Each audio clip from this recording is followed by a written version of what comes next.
사람의 일상 속 과학 이야기. 4장 사람을 살리는 과학기술. 5. 신종 코로나 바이러스.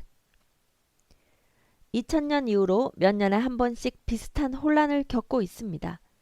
2003년의 사스, 2009년의 신형 인플루엔자, 2015년의 메르스, 2019년 말부터 시작된 신형 코로나 바이러스까지 거의 5, 6년에 한 번씩 전 세계가 바이러스 때문에 고초를 겪고 있습니다. 이 이야기를 쓰고 있는 2021년 6월을 기준으로 신종 코로나 바이러스 누적 확진자 수는 전 세계적으로 1억 7천만 명을 넘었고 한국에서는 14만 5천여 명의 환자가 나왔습니다. 다행스러운 점은 2020년 11월에 여러 제약회사에서 백신이 나왔다는 점입니다. 많은 질병이 바이러스와 박테리아로부터 발생합니다. 이 두 가지 미생물은 특성이 확연히 달라서 치료와 예방법도 차이가 납니다.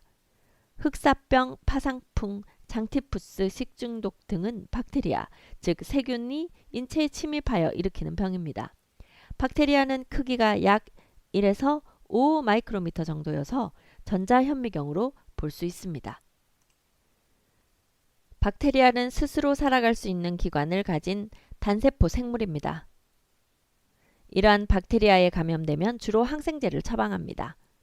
항생제 중에는 박테리아의 세포벽을 파괴하는 종류도 있고 박테리아 내의 단백질 생산 과정을 방해하는 종류도 있습니다.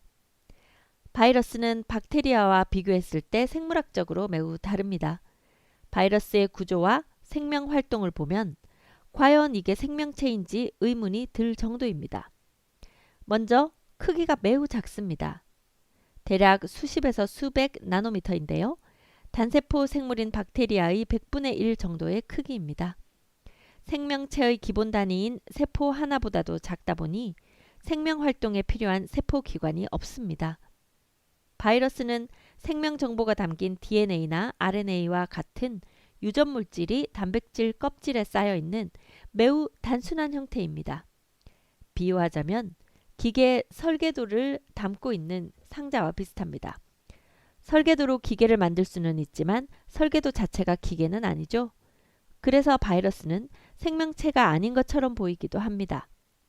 숙주가 되는 생명체가 바이러스에 감염되면 바이러스는 숙주의 세포 속으로 침투합니다. 건강한 세포는 자신이 가진 DNA와 RNA를 이용해 정상적으로 활동하지만 바이러스에 감염된 세포는 바이러스의 DNA, RNA가 내리는 엉뚱한 지시를 따릅니다. 마치 좀비처럼 이상한 행동을 하게 되는 것이죠. 감염된 세포는 정상적인 생명 활동을 못하고 바이러스를 증식하는 데 이용됩니다. 결국 증식된 바이러스는 감염된 세포를 파괴하며 빠져나옵니다. 숙주는 자기 몸에서 증식된 바이러스를 다른 숙주로 옮기고 자기 자신도 여러 가지 기능 저하를 겪습니다. 독감 바이러스에 걸렸을 때 우리가 겪는 과정이 이와 같습니다. 바이러스가 우리 몸에 들어와 세포 속으로 침투하고 증식하기까지는 시간이 걸립니다. 이 시간을 우리는 잠복기라고 부릅니다. 이 용어에는 다소 오해의 소지가 있습니다. 잠복은 행동하지 않고 때를 기다린다는 뜻으로 이해되기 쉽지만 바이러스는 이 잠복기 동안 숙주 세포에 침투하려고 한판 전쟁을 치릅니다. 잠복기를 영어로 incubation period라고 하는데 직역하면 배양기간 정도가 되겠습니다. 이 용어가 잠복기보다는 오해의 소지가 적은 것 같습니다. 공식 명칭 COVID-19를 부여받은 신종 코로나 바이러스는 여러 가지 코로나 바이러스 중 한 종류입니다. 코로나는 태양과 같은 천체의 표면에서 빛나는 플라즈마 기체를 뜻합니다. 코로나 바이러스가 태양 표면의 모습과 비슷하다고 하여 붙인 이름입니다.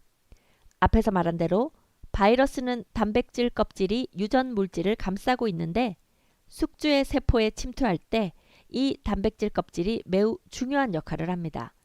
코로나 바이러스의 껍질에 있는 뾰족한 스파이크 단백질이 숙주 세포 표면의 수용체와 결합해 세포 속으로 들어갑니다. 숙주 세포 표면의 수용체는 수문장 역할을 하는데 바이러스의 스파이크 단백질이 이 수문장을 속이고 문을 열도록 하는 것입니다. 세포에 수용체가 처음부터 없었다면 이런 일도 없지 않을까 생각할 수 있겠지만 세포도 대사 과정을 통해 외부와 물질 교환을 해야만 살아갈 수 있어서 수용체가 꼭 필요합니다. 바이러스 치료와 예방이 어려운 이유는 바로 이 바이러스 껍질을 이루는 단백질이 변이를 잘 일으키기 때문입니다.